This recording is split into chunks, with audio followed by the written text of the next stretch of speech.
10 years of Manu S. Pillai, the writer and the historian and the storyteller.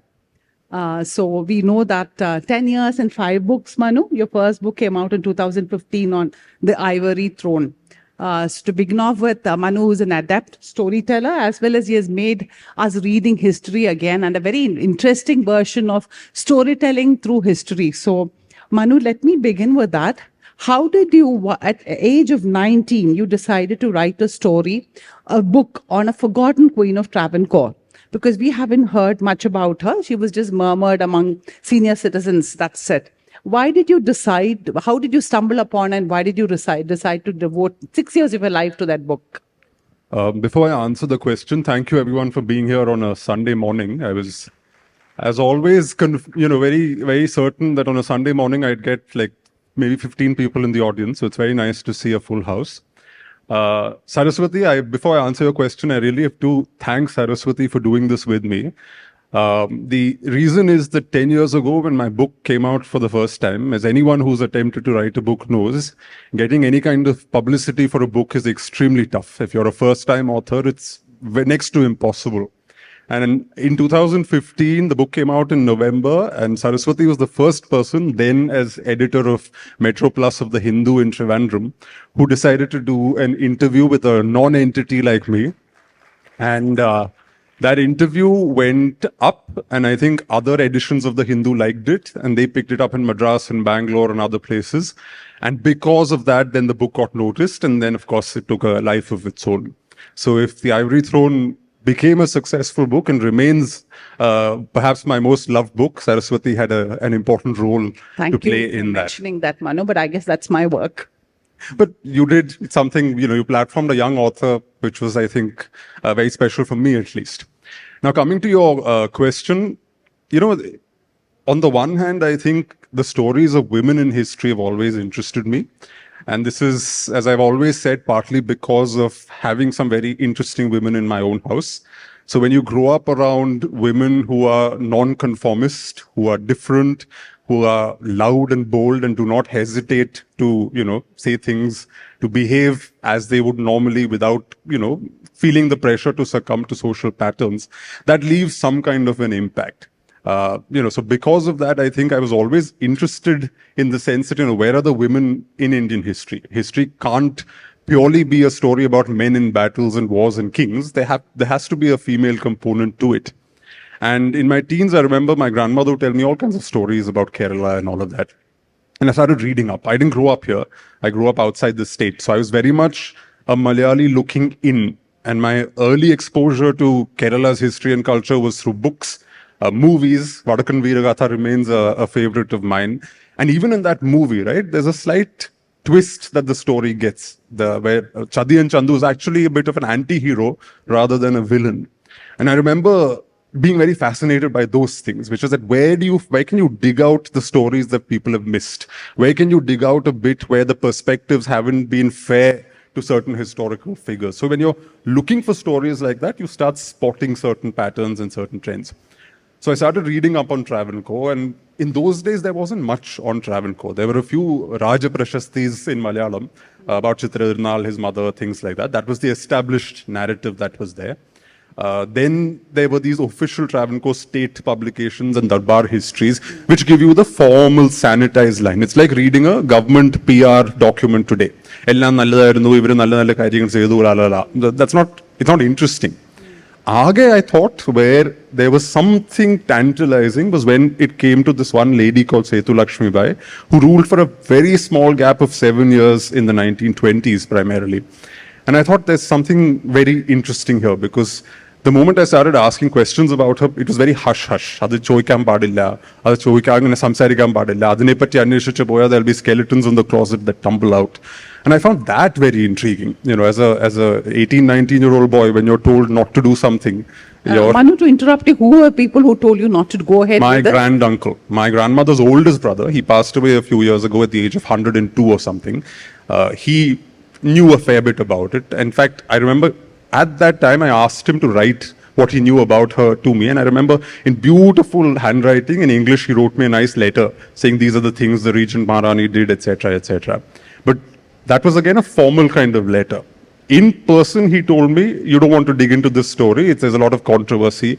And this was somebody who, despite ruling Travancore, despite ruling over millions of people, handling crores in revenue, all of that, ultimately left the palace, left Kerala, and went and died in exile in a completely different place.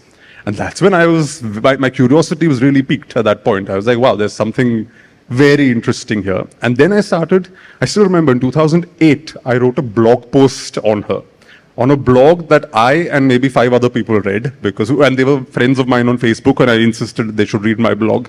2008 was that blogging era, right? And I read that, and I wrote that, and I remember, I'm not trolling because social media hasn't picked up that much. It hasn't become that toxic. But I got a lot of toxic trolling from people in Trivandrum, saying, how dare you say this about Chitradurnal? How dare you say this about the royal family? And again, I'm also a bit stubborn. How dare you know, Anapa? I was like, I will dare more. I'm going to now go and really research the hell out of this story. And that is how it took a life of its own. I started in 2009. I got access to her private papers from her granddaughter who had published them in a volume. Later, I went and actually examined all the documents myself. Then I went off to London to study, so I got access to the British archives there, which had all the confidential records, the secret files, all of those things that you don't necessarily get in the archives in India. Then I went to Delhi, went back to London for another round, had to source some material from America because there are these publications, etc., that have landed up there through strange accidents of history. And then put it all together and finally closed the deal, which you very nicely publicized and helped catalyze my writing career. And you got slapped with a court case of 5 crores. No, it wasn't a case. I got a defamation notice. And I'd like to think of it more as a tactic to intimidate rather than actually go to court. Because if you look at the footnotes of the book, all the sources are there. It's all sitting in the archives. So when you have solid backing for everything in the book, that's coming out of public records, that's coming out of government files, that's coming out of their own correspondence, then it's very difficult to point fingers and say that, oh, this is defamatory or whatever. So they sent me a notice, I sent a notice right back, hired a very expensive lawyer to again make a statement, because if I'd used some loosey-poosey lawyer, it would not have worked. They would have thought that I don't have the resources to fight a case. I don't have the resources to fight the case, but sometimes it's also about the optics, right? So you're like, oh, you're going to come at me? I'm going to show you that I can come right back. Muscle power. Manu, so from Travancore, you travel to the Deccan, and you have this knack of picking up these so-called, because even the Deccan, if you remember, you have just about a chapter or 2 in our textbooks. They're dismissed as not being important enough, like the Mughals or, the Cholas or someone like that. But again, you went to the Deccan and you wrote about these very interesting kings of the Adilpur, the Shah dynasty and so on. How did you travel from Travancore to, your next book was about the rebel kings of the Deccan. So I think, anybody working on history, your core themes are things that interest you for various reasons. Now, in my case, I told you I didn't grow up in Kerala. I had a deep affection for Kerala. I would spend every holiday here. I loved coming to the state. We still maintain my place in the village and all of that. But I grew up in Pune, so I grew up in the Deccan. So growing up in the Deccan, again, I noticed that our textbooks, they were overwhelmed by either the Marathas and Shivaji, or it was about the Mughals coming in as invaders from North India and fighting the Marathas. Like, those were the 2 broad narratives that were there. But if you scratched a little under the surface, you'd start discovering that actually there's this whole fascinating slice of Islamic history there, which is neither Mughal, nor does it conform to the Maratha period. And at the same time has very distinct qualities. For example, a lot of the Muslim sultans of the Deccan were Shia Muslims. They were not Sunnis like the Mughals. And in fact, Aurangzeb used that as an excuse to conquer them, saying that they are Shias, they are heretics, and therefore these sultans deserve to be conquered. And that also complicates your understanding of that period, because we're often taught that Aurangzeb equal to Muslim king, Shivaji and the Marathas equal to Hindus, Muslim oppressing Hindus. But the truth is that these Deccan sultanates show you that he was also, in quotes, oppressing local Muslim sultans because they were not Sunni. Aurangzeb's own mother was a Shia. His generals were Shias as well. But he used that internal sectarian difference as an excuse to target these local sultanates. Their experiments, in the same time that you had Akbar in North India attempting all kinds of religious experiments, you have somebody like Ibrahim Adil Shah II in Bijapur, who's also worshipping Saraswati, he's also worshipping Ganapati, he's talking to Shaivites, but in his case, he went back to being a Sunni Muslim during his reign. So he's also a Sunni Muslim. All kinds of fascinating experiments are taking place in this area. The Portuguese are around in Goa, so their face time with the colonial forces is far more immediate compared to the Mughals in North India. So overall, I thought the Deccan was an interesting story, and I wanted to tell the story. The reason as to why you choose to tell a story at a certain moment, as opposed to another point of time in your career, is also that, you're also a creature of this world, right? I remember 2018 is when the book came out, and 16, 17, at that time, there was this whole anti-Islamic rhetoric politically going on. There was a lot of this ghar wapsi, this, that, all of that was happening. The lynchings were happening. And as I often, argue, I'm not an activist, so I'm not very good on Twitter and things like that. Outrage doesn't come easily to me. That's not who I am. But I thought, how can I, at this point in our country's public discourse, etc., how can I make a contribution? And I thought, look, I am interested in this. I want to study this. And I thought, let me just contribute by highlighting a slice of our Islamic history and show that actually things are far more complex than these black and white narratives that we like to believe and we sometimes get seduced by. Talking about black and white narratives, Manu, you've been... We're in black and white today, but yeah, history I know, isn't. Color coordinated. And so I wanted to ask you, you've been attacked by the left and the right, who say that, you were a Sanghi, they say that, no, you are not. You're being, showing partial to the leftists and so on. Where does that put you, and how does that affect your writing when you begin to write a book? I think in my 20s, it used to bother me when people trolled you, because the thing is, if you go by issues, right? Say you take a particular historical figure or you take a particular topic, and your duty as a historian is to be led by the evidence. Now, if the evidence doesn't fit a certain ideological streak, frankly, that's not my business as somebody studying history. It may not fit political narratives, it may not fit a certain ideology, but that is what the evidence suggests. Now, this whole Aurangzeb thing that I mentioned to you, right, where I say that Aurangzeb didn't just target the Hindus, he also targeted Shia Muslims, he targeted the Boris and the Ismailis in Gujarat, he went after all kinds of people. So actually, you can call him a bigot, but he was bigoted not just against Hindus, but against multiple people. I'm not whitewashing Aurangzeb in any way. He was a cruel, fairly challenging figure. But we again need to see that it's complicated. At that point, you get attacked as being leftist. You're told, oh, you're anti-Hindu, you're a leftist, this, that. In Kerala, the most I've been attacked is for this whole Nangeli story, partly because the story tells you that this was a woman who cut off her breasts because she was not permitted to cover her breasts. And therefore, to stand up for her right to cover her breasts, she cut it off. Now, the problem is that if you look at the evidence, at that time, none of the women in Kerala were walking around covering their breasts. Not just, the queens of Calicut, Travancore, Cochin royal family were sitting here in Kochi. I don't know if they still have it. Matanjeri Palace, Panda, I think there used to be a photo of the Rani of Cochin in 1930, gloriously bare-breasted, sitting in an armchair. She's got a necklace and all of that, but she's not covering herself about the waist. You find that there's visual evidence, there's recorded evidence from European travelers, etc., who are signing treaties with queens, and they're also astonished that these queens are bare-breasted. Then what was this mund that the women were throwing on? The mund was a caste marker to show that they were privileged. They weren't using the upper mund to cover the breasts per se. They were using it to flaunt their caste status. So Nangeli's story also, when she's standing up to the oppressors, as it were, she's standing up against that caste rhetoric, not necessarily for some right to cover breasts, because the right to cover breasts comes into Kerala largely as a Victorian influence much later. And in fact, wearing blouses was considered a bad thing for the longest time. I have photos of my great-grandmother, etc., where they've just got a tort on one side, one breast is completely exposed, and that's perfectly normal. That's how they used to walk around. And then you get attacked because they were like, oh, you're a Sanghi, you're a rightist, whatever. But I was like, look at the evidence. Now, when you've got so much visual evidence, you've got photographic evidence, forget Hindu women. There are photographs of Syrian Christian ammumas. They wear the chatte mundum when they go to Palli. But at home, they also just wear one torta, and they're not covering themselves above the waist. And I've got a photograph like that in my phone. It's a bit creepy to say I've got pictures of bare-breasted women in my phone, but this is historical images, nothing else. But the point is, I've collected so much visual reference on the topic that I am not convinced that that story suggests she was standing up for the right to cover her breasts. She was standing up against caste, not for modesty. We are applying a much later patriarchal lens to a story that is trying to communicate something else. That's my stand, and I've been attacked for it from the left. I remember my friend Shrutin, who's doing this documentary series with me from Arpo, he told me at one time that he saw some YouTube comment which said that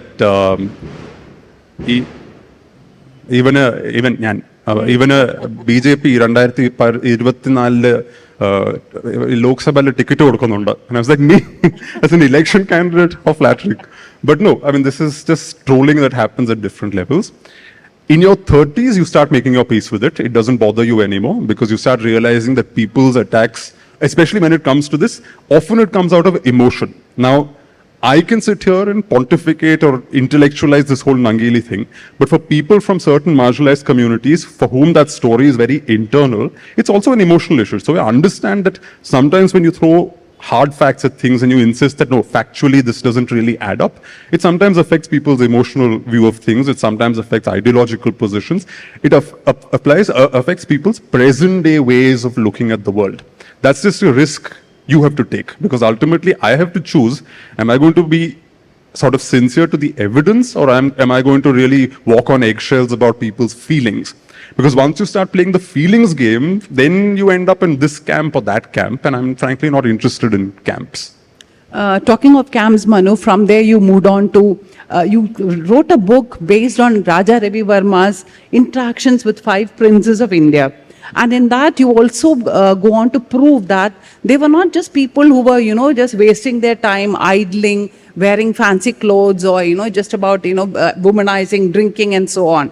And you also, during that process, because you remember Freedom at Midnight had this little thing about the Prince of Baroda saying, how he had clothes made of gold, and the weavers were told to have long fingernails because they had to kind of comb them into shape. But you disprove that by saying that, look, here is a prince who had deep interest in the welfare of his subjects. So you have been trying to kind of be very not subjective towards what you write. But yet, now we have certain historians who say that, or certainly even in the social media, say that, like take a figure like Tipu, people say that that history was sanitized and not enough has been talked about what Tipu did to many of his subjects. For example, if you go to the Mangalore coast and down to certain parts of Malabar, many people he was a tyrant, but if you go to certain other parts, he was a hero. So do you think history should be sanitized, or it should be just told as it is? What is your take on that? I think communities depend on history to draw meaning in the present, right? Which means that our general emotional interpretation of history is often going to be unobjective. It's going to be fairly subjective, because we are drawing a sense of meaning and worth and value for ourselves in the present by certain interpretations of history. The job of a historian isn't that. I may have all kinds of feelings about Tipu, but my feelings don't matter when you're studying Tipu. Now, you're right about Tipu Sultan, right? We have this habit of kandichimurking people and looking at specific segments of them to justify our specific arguments. Whereas if you look at the totality of the person. Now, was Tipu oppressive in Malabar? He was pretty cruel in Malabar. There were temples he targeted. At the same time, in his settled territories in Mysore, his finance minister is Purnaya, who's a Brahmin. He's got other Brahmins working for him. He's sending Shivalingams to Sringeri saying, do puja to these Shivalingams for me. For the historian, the question that arises is, why is the same figure behaving in 2 seemingly contradictory ways in 2 different settings at the same time? The frank truth is, for him as a king, it was not contradictory. Mysore is his settled territory. There he wants peace and order. So he wants to bring the Hindus into the fold. He wants important Hindu centers like Sringeri to support and legitimize his power. So he's happy to be patronizing Hindus and Brahmins, etc. Malabar is territory he's conquering. So when you're conquering, just as Aurangzeb, whose mother was a Shia, went and attacked the Shia sultans of the Deccan, saying that, oh, you're Shias, therefore you're heretics, and therefore I'm justified in attacking you. In Malabar, he uses jihadist language because he needs a justification to conquer this place. Even within Malabar, those who bent the knee, he was happy to keep them on board. For example, I remember, I think it was Jaya Jetli who told me that her ancestors were the Rajas of Kozhikode. And she said, our Ambalathil, there's something that Tipu Sultan donated. There are other temples where Tipu Sultan gave land grants. But equally, I remember going to the so-called ancestral home of Sangaramagama Madhava, the mathematician in Irnyalakuda. Our Ambalathile, Dwarapalakada Kai Vetikalanitunda. And the story goes that Tipuda Pada Boya Varika, they chopped off the arms of the Dwarapalakas. You have cases where a branch of the Parapanad Raja's family, 11 members, I think, were all converted by force to Islam and made to eat beef, etc. So both sides exist to the same man, because in this context, he's a conqueror. And no conqueror is going to come here and give you pal paisam. Conquerors are pretty brutal. That's just the way of the world. Now, again, for me, I'm able to look at this in a sort of clinical way, but I understand that for communities, say in Malabar, who feel that their ancestors were tortured, etc., it is emotional. So that's where the fundamental conversation around history, I think, is revolving today, which is that how much of history can we view clinically, study it, analyze, etc., and how much of it should we actually be looking at emotionally and purely sort of propelling ourselves forward on emotions. That's not a debate I have an answer for, but I think it is something we need to thrash out and figure out in the years ahead. Are you emotional about it when you write or tell a story, Manu? I think when I wrote my book on Setu Lakshmi Bai, there was definitely a degree of sympathy for her, because, you know, this is if you look at her entire life arc, right, it's such misfortune in general. Like, you would imagine that, you know, being a queen, she's very privileged and all of that. She had privilege. She had caste privilege. She had financial privilege. All of that is true. But she was reduced practically to a non-entity by her own family, by her nephew, Chitranlal Maharaja. So her palace is no longer her own. She can't go anywhere as per her choice. She can't hire and employ managers as she likes. She's told that, you know, every month you have to come and pay courtesy calls to the Maharaja. Maharaja is way younger than her. It's like me asking my father to come and see me as opposed to me going to see my father. It's a bit disrespectful. Property being taken over. So even though she has so much privilege, she's still, you see, on the basis of gender, because she's a woman, she has to kowtow in front of the man in the family who's way younger than her. And you see a bit of that injustice.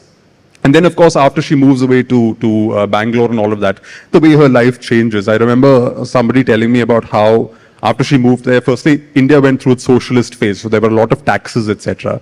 Her family had lots of members, so she divided her fortune and money among all the family members. And by the end, she had very little. There was actually a time in the 70s where she had to watch her car being auctioned off, her, you know, vases, things like that, valuables being sold like that, because there's firstly no place to keep these things, and secondly, I suppose money was needed at that time. So when you think that this is a woman from the age of 6, she's been a queen, people saw her as a living goddess, and then in her 60s, 70s, 80s, she sees the world completely change, and then you start seeing all of this go away from you. And there's this bit, you know, she had visitors once, and they had a conversation, and she said, once I had a kingdom, but then that is gone. You mentioned that in your book. Yeah. Then I thought I had my palace, but that is also gone. Then I thought I had this house, but now I can only say I have this room. So you think of this woman who everybody idolized and looked up at, but ultimately ends up as a bedridden old lady, her teeth falling out, money gone, all of that. There's a sense of tragedy there. So I think when I was bringing her story back into the spotlight, there was definitely some sympathy for her, because I thought she had been marginalized and cornered in a way that was not right, even on the historical record. Because as I said, till my book came out, it was all Raja Prashastis about, you know, the Maharaja and this and that, Pratyaksha Padmanabhan and things like that. But in my mind, it was always a question that, you know, would a Pratyaksha Padmanabhan snatch away his own aunt's house from her, saying that this isn't yours, this is mine, and I'm going to keep this property, you go stay where you want. I think, you know, that answers the question in its own way. So I think in that sense, sometimes you have sympathy for people you write, but you can still try and be even-handed and not get swayed by that sympathy.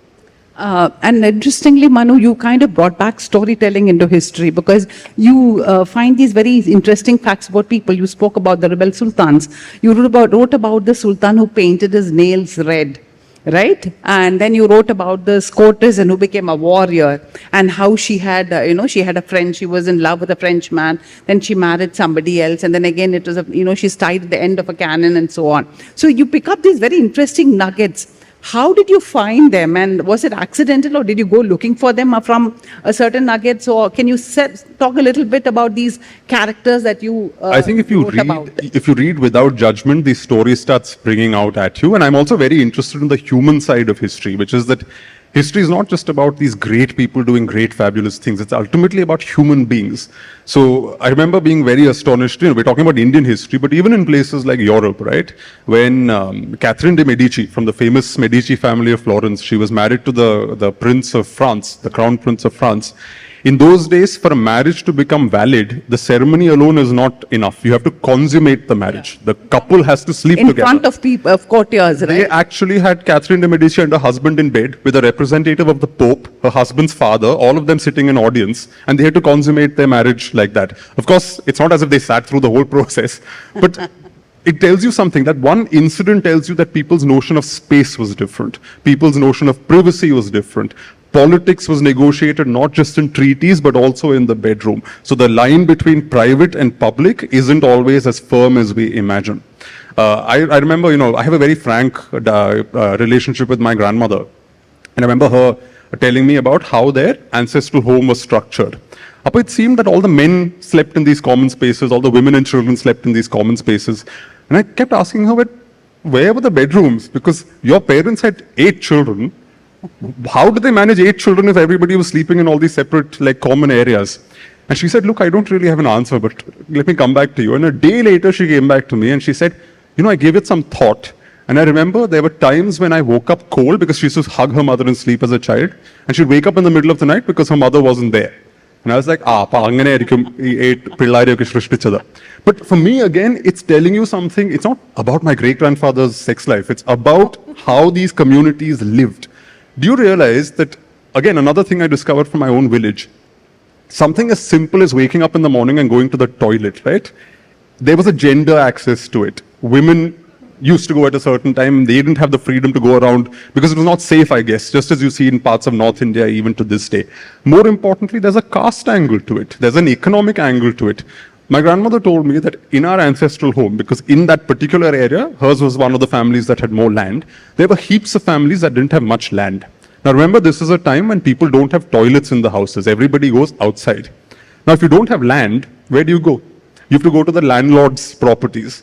So that entire area of the village, they used to come to our ancestral property to, forgive my blunt language, to take a shit in the morning, because even that way, who had land had a say over where you could ultimately go in the morning, right?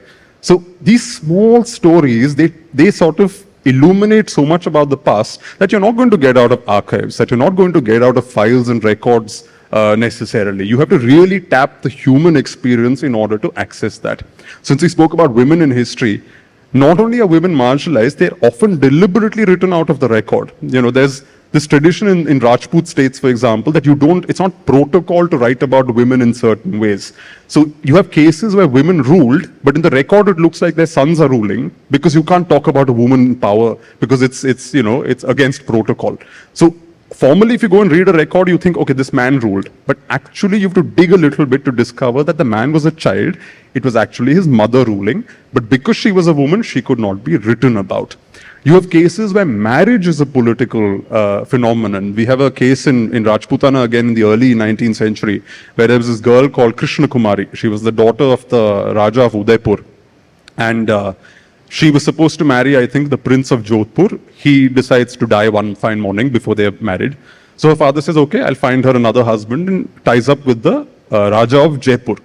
Now at this point, Jodhpur's successor comes and says, no, you had agreed to give your daughter to us. Even if my brother died, this is a dynastic alliance. It's not about an individual. It's a union of houses. So you have to give your daughter to Jodhpur.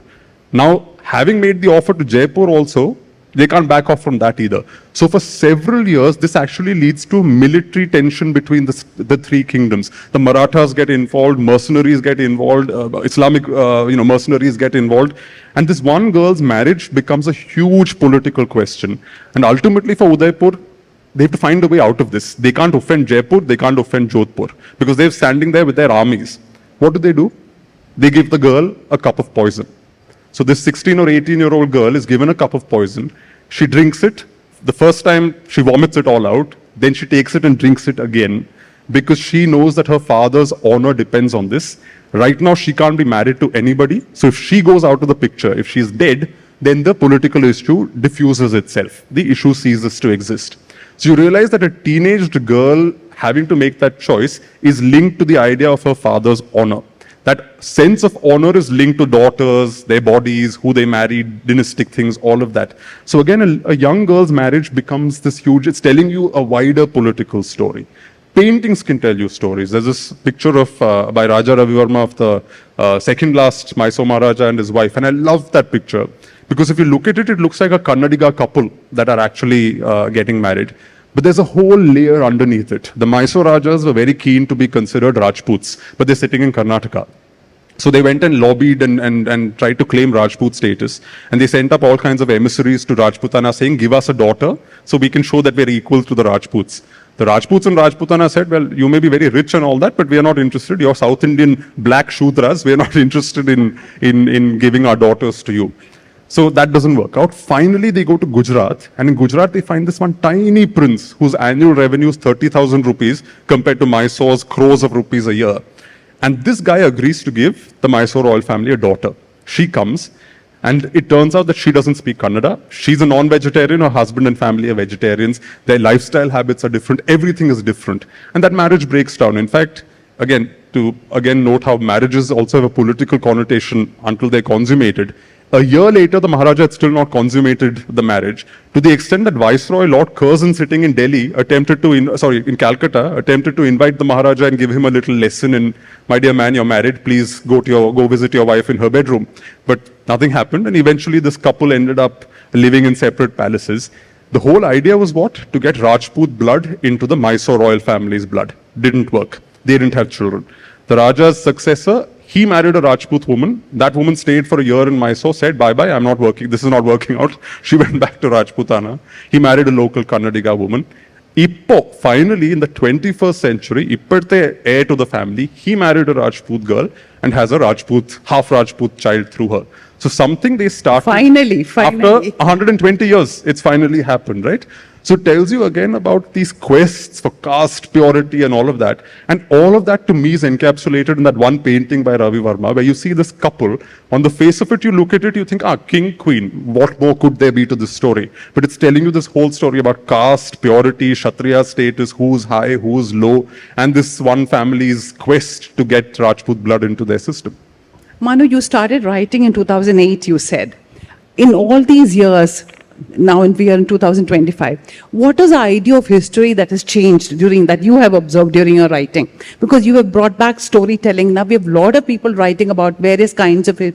You've also a book on Martanda Varma and so on. There's a lot of interest on different parts of India and the way you examine India's past. Your book, for instance, looks at the Portuguese influence on the identity of Hindutva and how it kind of crystallized and so on. Your latest book, that is. But what are the changes that you have observed over the last, say, 15 years after you started writing history and become a writer? I think there's a great passion for history in our country. You can see that in the sales of history books in general. In general, non-fiction is booming. History within that is doing very well. People are very curious now about stories other than the mainstream.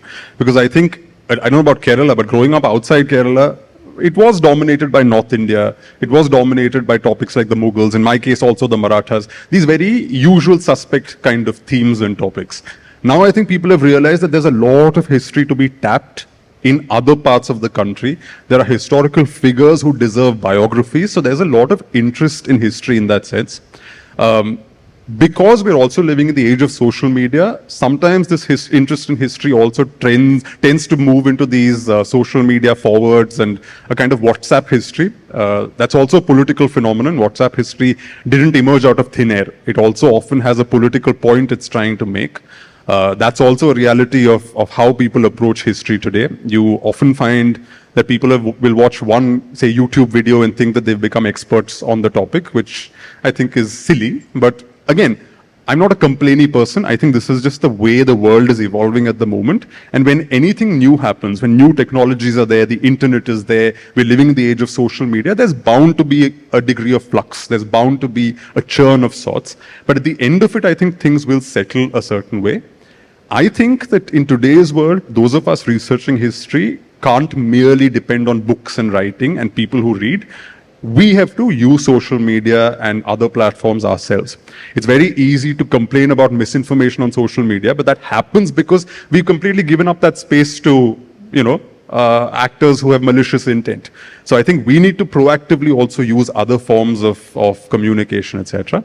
But yeah, in general, I think there is a great appetite for history. And I think part of it is also overall the place the country is in today, right? Like post-liberalization, there's been a boom. The country itself in general has become way more prosperous. There's a big middle class in the country. And you often find this. And I give the example of Kerala, where after the Gulf boom, Kerala had this communist culture, a very rationalist culture, all of these things evolving slowly, and then you have the Gulf boom. And interestingly, post the Gulf boom, there's been a revival of religiosity across religions. People are becoming slightly more orthodox, slightly more aware of their religious identity.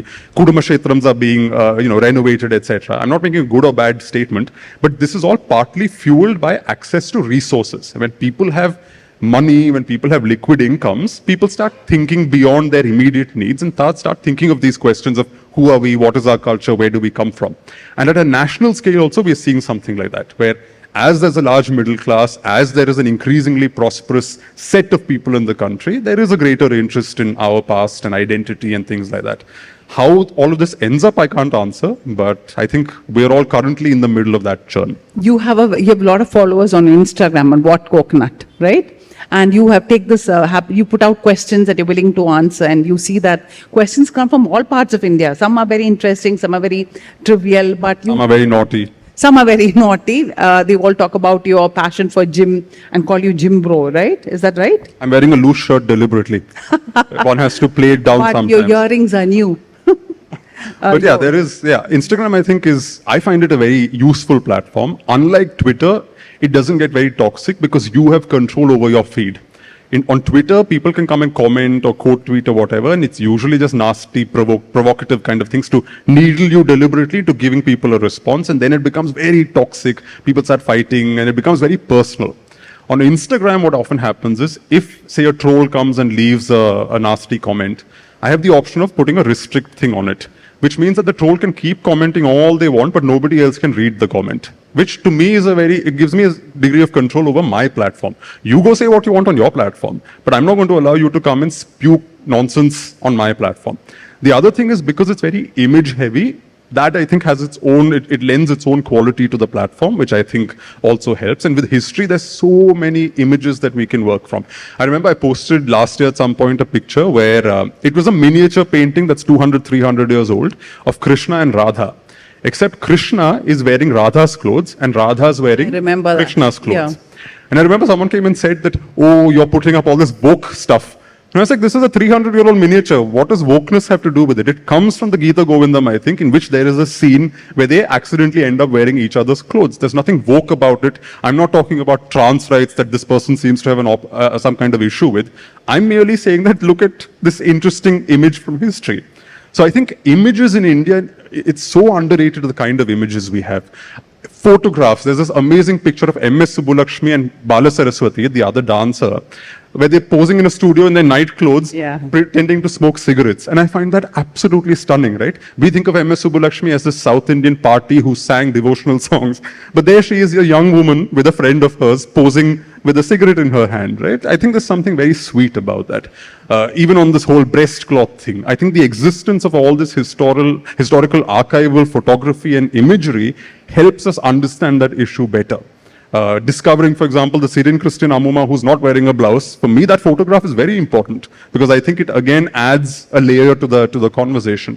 As you go further back in time, you find these sultans. There's a picture of Jahangir, where Jahangir is dressed like a yogi. Mughals, normally the Mughal emperors wore their tunics and all of that.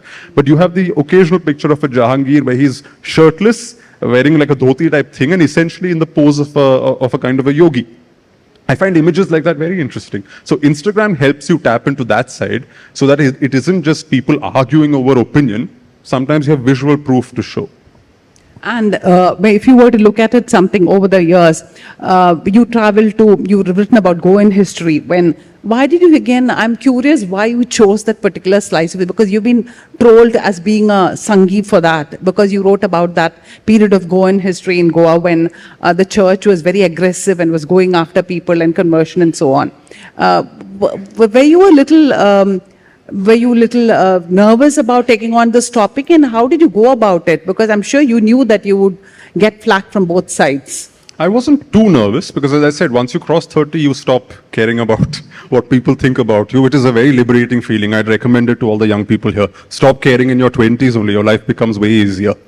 But the point is, I think when I wrote that, I was nervous to the extent that I was aware that some of these Portuguese atrocities against the Hindu communities there, the breaking of temples, things like that, that could be used today to target minorities in the present day. So you're aware that things like this can be misused. But I spoke to a bunch of senior scholars because I was like, how do I tackle this? So I spoke to senior scholars and they said, look, your duty is to go with what is on the record. What people do with it, frankly, if historians start thinking that, oh, I can't talk about this because people will misuse it, then in a sense, you're not doing your job, right? Then in a sense, you're actually helping the right wing again say that historians are whitewashing, they're concealing things, etc. So the point is to put the record out there, but to contextualize it in a certain way. Why were the Portuguese Catholics attacking temples? Initially when they came, they didn't. Why did it start at a certain point? Because back home in Europe, religiosity was growing. The Catholics in Europe were under siege from the Protestants who were telling the Catholics, you're not good Christians. So the Catholics needed to prove that they were good Christians, and one way of doing it was attacking the Hindus in Goa to show that, look, we are forcing people to convert, we are forcing these pagans to convert. So it's not merely the fact that they were villains who came and decided to break temples. There's a logic that was playing in their mind. And there was a logic to what was happening over here. Again, it's not to justify anything, but to contextualize and say, this is why things happened.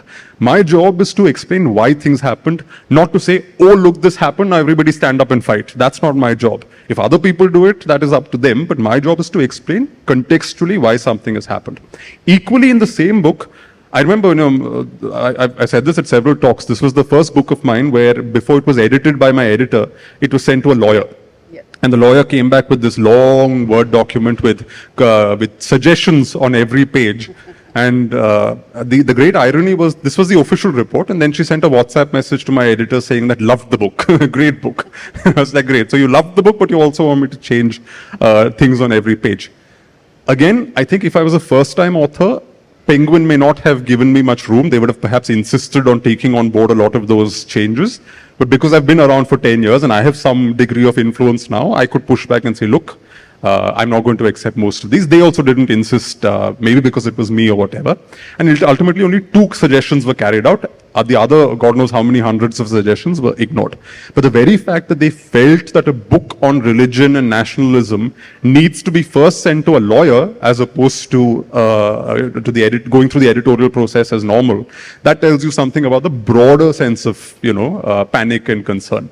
I think what it does is, without realizing, a creeping self-censorship can emerge. So I think writers also have to be conscious whether they are self-censoring without even realizing it. And in my case, as I said, my first book got a 5 crore defamation notice. Last book, some people read one chapter, they'll say Sanghi. Some people say read the other chapter, they'll say leftist. So you start getting used to it. And so I think I'm attuned to figuring, when I'm self-censoring and then correcting that. Manu, your former boss has entered politics, and you mentioned how somebody wrote, Niven politics will povunna. And so, angane vella plan undo Manu na? I don't have any such plans. I think, God gives each of us certain skill sets. I know what my skill sets are. As of now, I don't think I have the skill sets or, frankly, the monetary resources or the other thing you need in politics, a famous last name. I don't have any of these advantages. So I don't think politics attracts me at the moment in any serious way. I have been asked at certain moments, for example, to get on these committees that design textbooks, etc.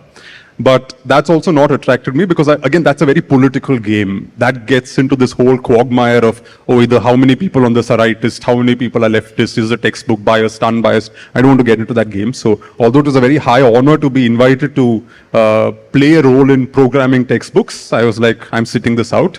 I'm going to do my books. People who want to read my books can read them.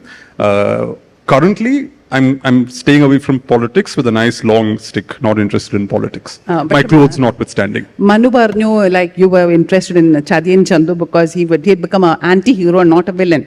And you were interested in characters like that. If you look at historical characters, Manuna Talpariyulla aarayirikkum angante anti-heroes nu parayan. I'm generally sympathetic to underdogs in some way or the other. Basically, Chandune Anna Asinmaila, he's a bit of an underdog, which I found very appealing.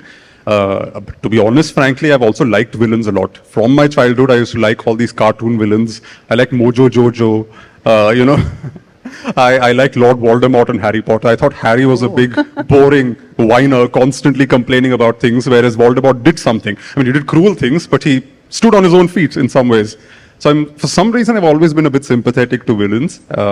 As to which historical villain I would like to write about, that's a good question. I don't have an answer at the moment because I've not really thought about writing about any historical villains. Adum kuda madi inning cancel avam vendi. Ithrayum cancel ayadum madi. Manu, I'll give you time to think while we open up the questions for the audience because I've been getting frantic signals to let them talk to you because I'm sure there'll be a lot of questions from the audience who might want to talk to you. Thank you. Good morning, Mr. Manu. Yeah, thank you so much for this beautiful session. I'm Dr. Milankanan from Chennai, and this session is the only reason why I'm here on today. You came for this? Yes. That's very sweet. Thank you. Yeah. Thank you so much. Yeah. Okay. My first of all, big applause for your beautiful works. I'm very much interested in history. And my first question is that definitely you would get weary in between the heavy works, and how do you overcome? We doctors do have the tiredness and exhausted moods, and definitely I want to get it from you. And the second one is that there are a lot of drawn, unfamiliar, unknown historical places in Kerala, and definitely it has to be preserved and unveiled, and that is my desire and things. And as a historian, do you ever think that this would be a subject in your future projects? Yes, thank you so much. I'll answer the second part first. The thing is, in the course of research, you often end up in buildings that are historical sites, etc. And very often you get shocked because you'll have this beautiful old house or a beautiful old structure and ceramic tiles that someone put in the 90s, hideous sort of, destroying the whole point of the structure in some way. So you do come across things like that. But I think we need a broader sense of education about the value of these monuments. In my documentary series, the episode that comes tomorrow is on Mapla culture and the Muslim community of Malabar. And one of the topics we touch upon is these old Kerala mosques, because they don't resemble the mosques that you see in North India, right? They don't have domes and minarets. They have gables and tiled roofs and woodwork and a very generous use of timber. So frankly, from certain angles, a temple, a mosque and a palli can look, and a church can look more or less the same because the architectural style is often similar. But in a lot of places, those mosques are being pulled down, especially around Kannur and so on, and they're being replaced by these Saudi Arabia type domed cement structures, which is tragic. At the same time, when I speak to the communities involved, they will say that, look, these mosques are old, they're falling apart, space is becoming an issue, they're not air conditioned. That's also been something that I've heard people say. And finally, another interesting thing is they've noticed this trend on social media where people outside Kerala look at, say, images of a Nadapuram Palli or a Mishkal mosque, and they'll say that, oh, this must have been a temple in the past, and it's been taken over by the Muslims. That is also said in certain quarters, and almost in a defensive way, people think it's better to get rid of this and replace them with a far more standardized structure. So there's all kinds of complications involved when you talk about these historical buildings and sites that are unknown, because sometimes if you shed a light on them, the trolls arrive and they'll start accusing the owners and the people who have the mosques of being, I don't know, infiltrators or whatever.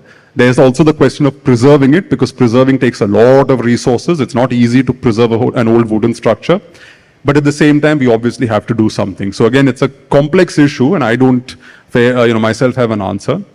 On the first part of your question on how I don't get bogged down by the pressures of work, I think, like everything in life and in every profession, you just have to give yourself rest. You just have to plan things in a certain way. I usually take a trip out. When I travel, even like events like this, when I come, I don't bring my work with me. I don't bring my laptop with me. I don't travel with work because that's my time to switch off. And when you switch off and you allow yourself to be bored, I think we don't give enough credit to being bored. All of our childhoods, for those of us who grew up in the 90s, etc., being bored was an important part of even fueling your creative energies. Only when you're bored does your brain start thinking up games and thinking up things that you could do. So I think giving yourself space to be bored is something that matters as well, and not merely cramming your schedule with like too much work. Sometimes we should just breathe. That's what I do. Can I go? Hi, Manu. My question is a little bit about your writing, because the way that the initial three books were written, three books, yeah, Ivory Throne and Up to False Allies and all, those are all basically regional oriented, so to say, Deccan and all, as Mrs. Saraswathy was talking about. But when you came to Guns, Gods and you took it outside India. There's a lot of colonialism and all that. So one is that how was the writing experience itself different, that you wanted to say something at larger scale. So I'm guessing that the research also must have been quite significantly different, the way you approach it and all that. Is this, as some people say, it's a maturation of Manu as a writer? You repeatedly made sure to say you have not yet hit 40. So we're waiting for that to happen. But until then, what? So what next basically is the question. I think writing does evolve over a period of time. I started at the age of 19, as Saraswathy said. I'm 35 now. So obviously in the 16 years, there's a lot that changes. You change as a person, your perspective changes, the world around you changes, which also conditions how you write and how you think, etc. So that shows up in your writing in some ways. Other ways it shows up is, my last two books, The Gods, Guns and Missionaries and False Allies, they coincided with the time when I was also doing my PhD. So the tone is a lot more serious in both these books because some of that thesis writing energy was appearing in the books as well. In fact, other things I myself have noticed, for example, all the previous books, there's a pretty strong female element in all my writing.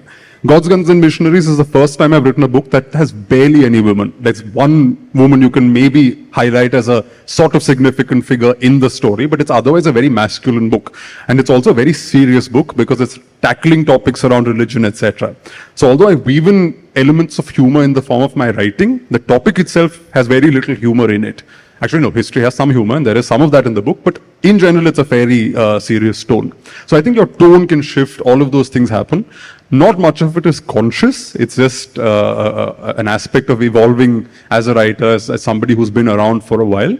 But because I've done this rather heavy book last in 2024, I've now taken a vow that I'm not going to do a book for another 2 years. So 1 year is already done. I've got 1 more year of a break. I'm not doing any books because you also need to refresh your brain. You need to refresh the way you write, all of those things. So I think that break helps. And then maybe whatever I offer up next will be better.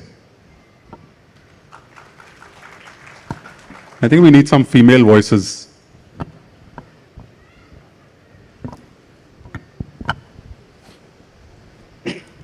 Thank you, Manu, for a wonderful session. I'm Dr. Hira. I had attended 10 years back. I was fortunate enough to listen to you at HNC nearby after the publication of your first book. My question is regarding the references, because in most of your books, the references come up to 220 pages, I have seen. Past 100 pages, but in one book I found that it was only 32 pages. That is the Kochi Gandhi and the Italian Brahmin. So was it a deliberate cut down, or it just happened? No, it wasn't a deliberate cut down. Firstly, I pack my book with references for two reasons. One is, of course, not everything you find that's interesting and relevant makes it to the main text, because then the main text gets very cluttered, and I write for a general audience, right? So I can't bombard them with too many things and it'll get overwhelming for them. So you need to make sure that you wear your scholarship lightly. And therefore, what doesn't go into the main text, I cram it into the notes. So for interested parties who want to dig further, they have all the information they need available in the notes. The other reason I have extensive notes is because I don't want to be sued again. So I think having extensive notes and a very clear picture of where your sources are and where your information comes from, that helps insulate you from some of these fears that someone's going to attack you with another 5 crore defamation notice or something. The book that you're mentioning is what I call my lightest book. It's a collection of essays. So in that book, the reason is it's about 65 essays, all 5 pages.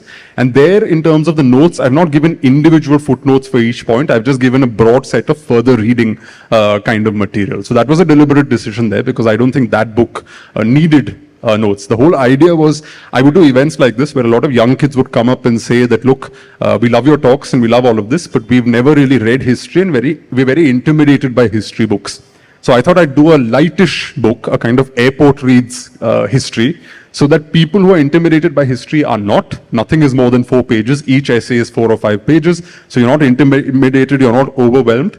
And the hope is that having read that, and if you've enjoyed it, the next time you see a proper history book, you won't hesitate to pick up the proper history book. So that's why that book was done in that way. Hi, sir. So, ende chodhyam ennu vechal, right now, like, sorry, okay. An example I would say, I had visited Hampi like 5 years ago or before that. ആ സമയത്ത് ഞാൻ അവിടെ കണ്ടിരുന്ന ഒരു crowd was like people who were more interested in history, where those who were on tourist purposes and all. So recently I went to Hampi and mostly people were wearing orange scarves. Like it was basically turned into a religious tourism kind of thing. Like most like ഒരു തീർത്ഥാടനം പോലെ മാറിക്കൊണ്ടിരിക്കുകയാണ്. So what is your opinion about people not understanding history and like coming to these places just for... I mean, you don't need to go to Hampi for that. I've seen statues of B.R. Ambedkar being painted saffron, and so I mean, one hardly needs to go to Hampi to see these trends play out. That's, again, it's the state of the world we live in. I'm never going to say that we can block people from coming or certain kinds of people shouldn't be allowed. No, it's a free country. The only way to stand up to that is by doing your job even better, by actually investing people in the idea of Hampi, what it actually represents, to tell the story of Hampi, all of those things. Why did one of the Vijayanagara emperors, one of the final ones, adopt a Muslim sultan as his son? Actually adopted him. Of course, they fell out later and fought, but that happens with other fathers and sons as well, I imagine. But the point is, why did that happen, right? There's a lot of stories Hampi tells. If some people want to interpret it a certain way, and sure, there are temples there. So again, if people want to come on pilgrimage, they're perfectly within their rights to go on pilgrimage to those temples. You can't stop that. But at the same time, as a historic site, it has other layers as well. We just need to keep uncovering those and keep talking about those layers. I think that's the only way to, as I said, I don't get agitated and activisty about these things. I think the answer is always a long goal. It's not necessarily, oh, how do I firefight this and then firefight the next thing and this, that, and the other. That's not how it works. You have to really think long term, saying 20 years from now, if I want people to have the right impression about Hampi and our historical sites, what can I do today? And that's how you need to orient yourself. I want to know if Tipu's army majority were Hindus or Muslims. And secondly, was Tipu a local Muslim convert or a Pathan, Afghan or a Turk? Tipu, I didn't get the first part of your question. What majority, sorry? Majority were Hindus or Muslims, his army. Tipu's who? Army. Oh, it would have been primarily a lot of Hindus. Just as the British East India Company, their armies were also manned by local Hindu and Muslim soldiers. So when we say the British came and conquered certain places, there are British officials and there's an officer class that's British, but a lot of the actual fighting is done by local Hindus and local Muslims as well. Similarly, in Tipu's army, there would have been an overwhelming number of Hindus as well. A lot of his nobility was Hindu. As I said, a lot of his ministers were Hindu. This is not to say that a lot of his cabinet wasn't Muslim. There was a strong Persianate influence. There was a strong Muslim influence. But a lot of the ground troops would often have been Hindus. I don't know if we have exact numbers. You'll need a Mysore scholar for exact numbers. But my hunch would be that a large number would have been Hindus there. And in terms of Tipu's origins, no, he wasn't a local convert from his generation. He had his father, grandfather, that time itself, they were already Muslims. And I think one side of his family, I think his mother's side, they were even descended from Sufis or a prominent Sufi saint or something. Again, I might have this wrong. You'll have to verify it. I'm not a Tipu scholar per se, but I remember reading that on his mother's side, there was, I think, a Sufi ancestor as well. You have done justice to Travancore. You have done justice to Deccan. The Travancore royal family doesn't think so. But will you go further up north? There are so many neglected women in Indian history. Will you be looking at some of them as we go along? Frankly, and I don't mean this in a chauvinistic way, but I'm not interested in North India very much because I think lots of people are working on it. Lots of people have worked on it. So North India, the Mughals, that entire space doesn't excite me very much. I'm very much a South Indian where it comes to my historical interest. So anything south of Maharashtra typically tends to interest me because I think this place also has stories that haven't been covered with the depth and sophistication they deserve.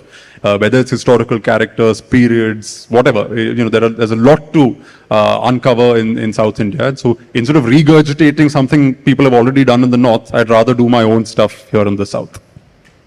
Thank you, Manu. Do we have time for a last question or is it?